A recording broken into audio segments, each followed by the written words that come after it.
Građanska inicijativa Majka hrabrost prepoznatljiva po borbi za humanije uslove u srpskim porodilištima. Uz fond B92, Smart kolektiv ili Centar za integraciju mladih našla se među finalistima konkursa USAID-ovog programa namenjenog podizanju društvene svesti prema problemima običnog čoveka u Srbiji.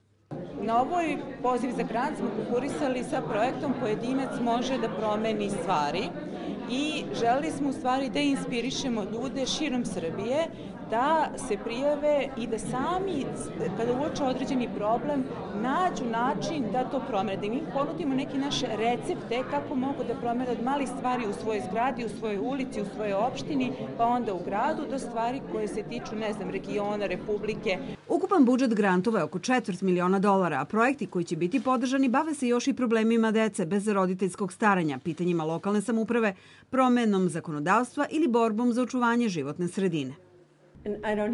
I pored značajnih rezultata i promjena do kojih dolazi vrednim radom civilnog sektora, dešava se da ta postignuća često budu ispod radara javnosti ili ostaju slabije primećena. To je navelo Institut za održive zajednice da USAID ubedi da za ovu donaciju izdvoji $250.000.000 kao podršku aktivnostima koje bi trebalo da u narednom periodu promovišu dobru praksu i omoguće građanima da se drugačije odnose prema razvoju građanskog društva u Srbiji.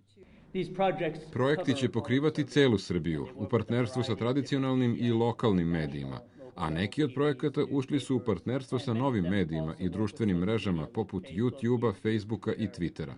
Od 2006. do danas USAID je finansirao 270 projekata u vrednosti od $10 miliona. Pored toga, Institut za održive zajednice kroz različite obuke unapredio je veštine i znanja više od 700 predstavnika i 180 organizacija građanskog društva iz čitave Srbije.